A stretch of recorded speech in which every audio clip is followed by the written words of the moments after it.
ഈ സമ്മേളനം നിങ്ങളെല്ലാവരും ഇവിടെ ഒരുമിച്ച് കൂടിയിട്ടുള്ളത്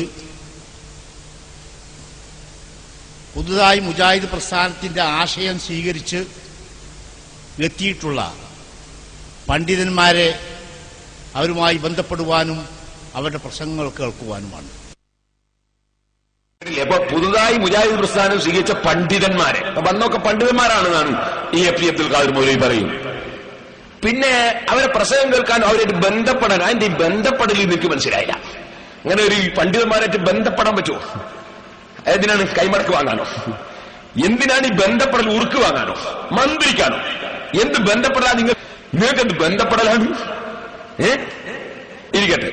എന്നാൽ അതിന്റെ ശേഷം പറയുന്നത് ഇനി പണ്ഡിതനെ കാണിച്ചു തരാം. ഇവിടെ വന്ന ഒരു ഭയങ്കര പണ്ഡിതനെ കാണിച്ചു തരാം.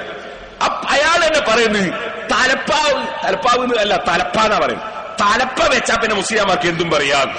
വന്ന പണ്ഡിതനൊന്ന് കണ്ടോളി. വരട്ടെ നമ്മളെ തലപ്പ. ഇങ്ങനെയുള്ള സമ്പ്രദായങ്ങളാണ് കണ്ടുവരുന്നത്. ഒരു പണ്ഡിതനാണ്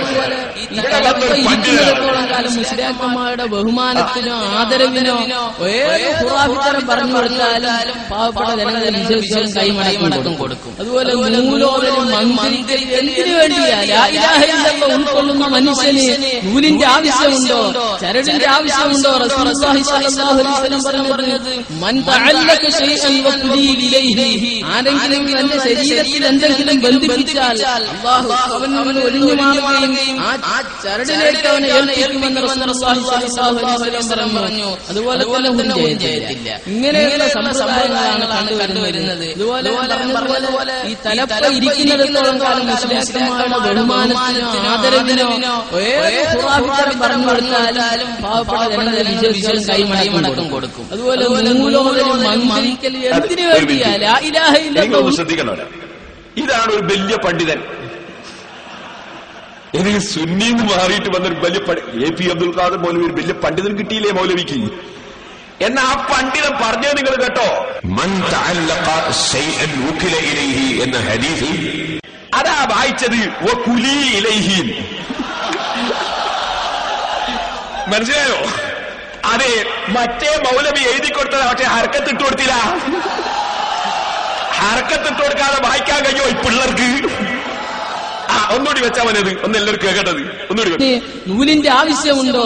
ചരടിന്റെ ആവശ്യമുണ്ടോ? റസൂലുള്ളാഹി സ്വല്ലല്ലാഹു അലൈഹി വസല്ലം പറഞ്ഞത് മൻ തഅല്ലക ശൈഅൻ വഖുലി ഇലൈഹി, ആരെങ്കിലും തന്റെ ശരീരത്തിൽ എന്തെങ്കിലും ബന്ധിപ്പിച്ചാൽ അല്ലാഹു അവന് ഒഴിഞ്ഞു മാറുകയും ആ ചരടിലേക്ക് അവനെ ഏൽപ്പിക്കുമെന്ന് റസൂലുള്ളാഹി സ്വല്ലല്ലാഹു അലൈഹി വസല്ലം പറഞ്ഞു.